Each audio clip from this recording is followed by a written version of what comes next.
Every road east of the Mississippi seems to bend toward the same place. Every major bank, every international airline hub, every cable news network, every Fashion Week calendar, every Fortune 500 headquarters list, they all point back to one 22-square-mile island wedged between two rivers. Not Washington, not Chicago, not Los Angeles, New York. And the strange thing is, none of that should have happened here. When the Dutch bought Manhattan in 1626, it was the least promising piece of real estate on the eastern seaboard.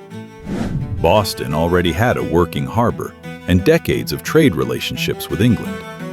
Philadelphia was the largest, wealthiest city in the colonies, the political center of the entire continent. Baltimore had its own deep water and sat closer to the emerging trade routes into the interior. Manhattan had none of that. No farmland, no timber, no coal. A narrow, tidal island with nowhere to grow. So why did money, power, and culture all end up flowing through this one island instead of any of its better-positioned rivals? The answer isn't ambition, and it isn't luck. It's underneath the streets, it's in the shape of the harbor, and it's in a gap through the mountains that nobody built. Once you see how those pieces fit together, you stop asking why New York became the center of everything. You start asking how it could have been anyone else. Start with what's under your feet, because that's where this story actually begins. Look up at the Manhattan skyline from a distance, and you'll notice something odd. There are two dense clusters of skyscrapers, one downtown around the financial district, one uptown in Midtown, and in between them, a stretch where almost nothing tall gets built. For decades, people assumed that gap was a planning decision, some quirk of zoning law. It isn't. It's geology. Beneath Manhattan sits a rock formation called Manhattan Schist, one of the hardest, most stable foundations on the continent, roughly 450 million years old, compressed by ancient continental collisions. In Midtown, that schist sits close to the surface, sometimes just a few feet down. In Lower Manhattan, it's not much deeper.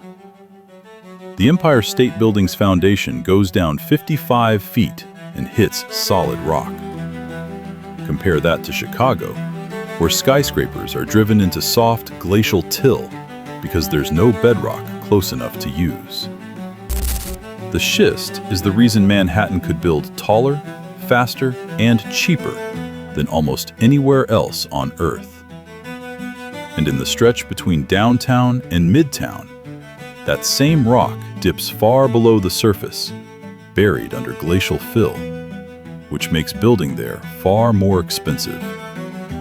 So the skyline thins out exactly where the rock does. Nobody designed that skyline. The ground did. But bedrock only explains how tall the buildings could go. It doesn't explain why ships wanted to come here in the first place. For that, you need to look at the harbor itself. Because New York doesn't have a harbor in the way most cities do. Most port cities work with a single bay, a single channel, whatever depth nature happened to leave them. New York sits inside something else entirely. A massive, sheltered estuary fed by several rivers at once. The Hudson, the Hackensack, the Passaic, the Raritan, all draining into one deep basin at the edge of the continent. And that basin has two working entrances for ocean-going ships. One through the Narrows to the south, one through the East River, which threads north into Long Island Sound. No other major port on the eastern seaboard has that kind of layout. A ship crossing from Liverpool or Hamburg could choose its approach depending on wind and tide. And the channels were already deep enough that it didn't need to wait around or dredge anything first. Now compare that to the competition. Boston needed constant dredging to keep its harbor usable for bigger ships. Philadelphia's approach up the Delaware was choked with sandbars, forcing cargo onto smaller boats before it ever reached the docks. Baltimore had good depth, but it sat well south of the natural trade corridor, adding time and cost to every voyage headed north. New York needed none of that. A ship just arrived. That's not a story about better merchants or smarter city planners. That's the water doing the work before a single person showed up. And that harbor connects to something even bigger, something that turned New York from a convenient stop into the only stop that mattered. Run your eye down a map of the eastern United States, and you'll see the Appalachian Mountains forming an almost unbroken wall from Georgia to Maine, cutting the coast off from the interior of the continent. Every port city on the Atlantic faced the exact same problem. Whatever comes in by ship is only valuable if you can move it inland, and whatever grows or gets mined in the interior is only valuable if you can get it back out to a port. Mountains don't move, and for most of the East Coast, that was simply the ceiling on how big a city could get. Except at one place. The Hudson River cuts almost due north out of New York Harbor, and it connects to the Mohawk River Valley, which runs west through the middle of New York State. Together, they form the only near sea level route through the entire Appalachian chain between Georgia and Maine. That's not a small advantage. That's the only door in a wall that runs for over 1,000 miles. When engineers built the Erie Canal through that exact gap in 1825, they weren't creating an opportunity from nothing. They were finishing a route the geography had already laid out. The railroads that followed decades later ran through the same corridor for the same reason. Grain from Ohio, timber from the Great Lakes, manufactured goods from across the growing Midwest. All of it had one practical way to reach the Atlantic, and that way ran straight through New York Harbor. Take away any one of those three things, the bedrock, the harbor with two entrances, the gap through the mountains, and this becomes a different story. Boston, without the gap, is still just Boston. New York, with all three, became something else. A city that could hold the tallest buildings, receive the most ships, and drain the entire interior of a growing continent into a single set of docks. Now zoom into the island itself, because its shape did something almost nobody accounts for. Manhattan is about 13 miles long and barely 2 miles across at its widest, surrounded almost entirely by moving tidal water. That water wasn't just scenery. The tides scoured the channels around the island continuously, which meant the port stayed navigable without constantly paying to dredge it, the way competitors had to. And because the island was so narrow, every dock ended up close to every other dock. A ship unloading on the Hudson side could have its cargo moved across to East River warehouses in minutes, not days. Merchants, insurers, and bankers all packed into the same few blocks, not because they chose to, but because the shape of the land didn't give them another option. At the peak of the piers along the Hudson, this one strip of waterfront was handling something close to 40% of all foreign trade for the entire United States. Not New York's trade, the country's trade, moving through a corridor 2 miles wide. That density is the part people usually miss when they try to explain New York's rise. It wasn't just that ships could get here easily. It's that once they did, everything downstream from shipping, banking, insurance, law, brokering, had no choice but to cluster in the same tight space, which made each of those industries more efficient the the more they piled on top of each other. A trader could walk to a bank. A bank could walk to an insurer. An insurer could walk to a lawyer. That kind of density doesn't happen by accident, and it doesn't happen twice as easily anywhere with more room to spread out. So by the time the 20th century arrived, New York wasn't competing with other cities for the title of biggest port. It had already won that fight through geography alone, and it started converting that advantage into something even harder to dislodge. Money doesn't just need a place to be counted, it needs a place to be trusted. And trust concentrates the same way ships and rock and rivers do, in the place where everyone else already is. Wall Street didn't become the financial center of the country because Congress decided it should be. It became the financial center because the ships were already unloading 2 blocks away. The insurers were already covering those ships, and the capital that financed all of it was already sitting in the same few square miles, waiting for somewhere to go. Once that financial gravity took hold, everything else started orbiting it. If you wanted to raise money for a railroad running through Ohio, you came to New York, because that's where the capital already lived. If you wanted to insure a shipment crossing the Atlantic, you came to New York, because that's where the underwriters already were. If you wanted your company's stock to be taken seriously by investors anywhere in the country, you listed it in New York, because that's where the exchange already existed and already had the liquidity nobody else could match. Each of those decisions made the next company's decision easier. The exchange didn't need to convince anyone it was the center. It already was. And being already the center is the only argument a financial market ever needs. The same pull worked on people. Millions of immigrants crossing the Atlantic in the late 19th and early 20th centuries didn't choose New York because it was the most pleasant place to land. They chose it because it was the cheapest, most direct crossing point.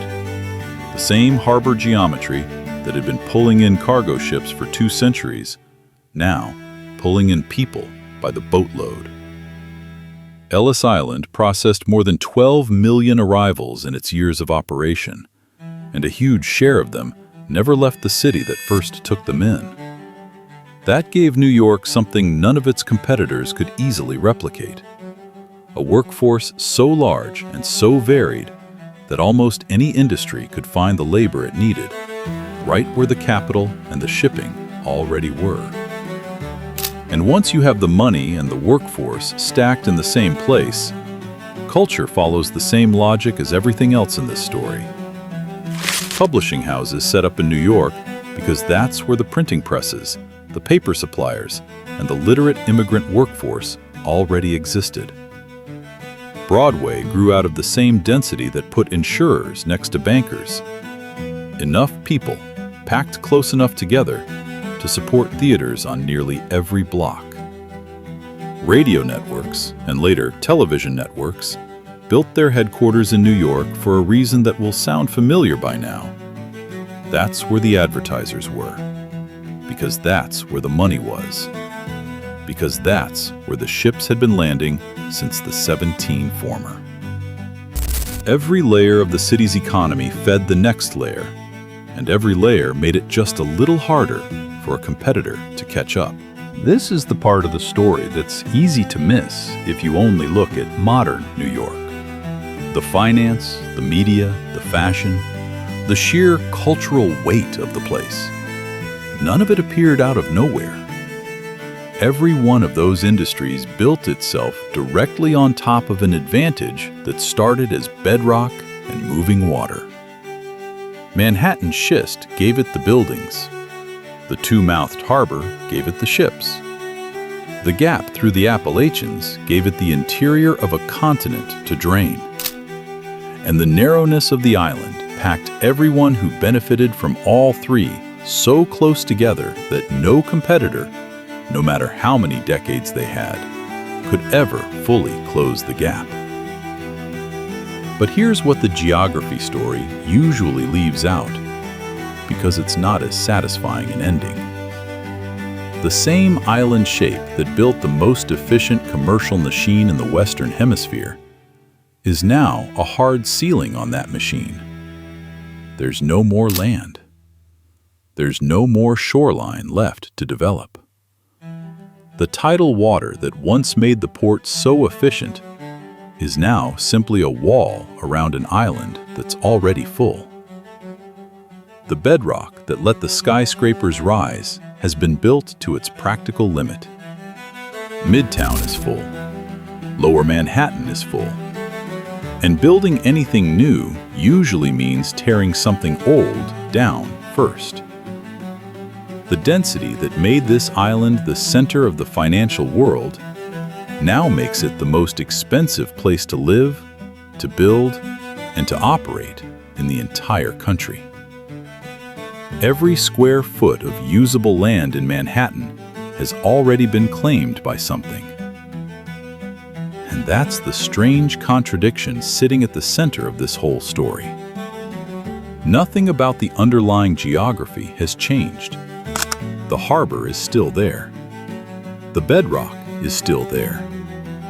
The gap through the mountains still exists, wider now, carrying highways and fiber optic cables instead of canal boats. But the machine built on top of all of it is full. And geography, for the first time in this story, can't solve the problem it created. That's why you now see banks moving back office jobs to New Jersey. Why trading floors have data centers in New Jersey and Northern Virginia instead of downtown. Why companies that once needed a Manhattan address now run entire divisions out of Jersey City or Stamford and only keep a lobby in the city for appearances. The gravity is still real. It's just being felt from further away now, because there's simply no more room at the center to stand in. So come back to the original question. Why does everything still lead here? Why, after 400 years, does a narrow island with no farmland and no natural resources still sit at the center of the country's money, its media, and its culture? It isn't because New York wanted it more than Boston or Philadelphia or Baltimore. All three of those cities had deeper colonial roots, more natural resources, and, for a long stretch of history, more room to grow. They lost anyway. Not because they made some catastrophic mistake, and not because their merchants were somehow less capable. They lost because they didn't have the rock. They didn't have the two-mouthed harbor. They didn't have the one gap through an entire mountain range that happened to end at their own front door. New York didn't become the center of everything because it earned that position through ambition alone. It became the center because the continent itself was arranged in a way that made almost any other outcome nearly impossible. The ships were always going to come through that harbor. The trade from the interior was always going to drain through that one gap in the mountains. And once enough of the world's money, people, and ideas had piled onto that narrow island, there was no realistic path for anywhere else to take its place. Geography built the foundation. Everything else, the banks, the newsrooms, the stages, the board roars, just moved in on top of it, the way water always finds the lowest point in the land. The world has a structure. Let's keep finding it.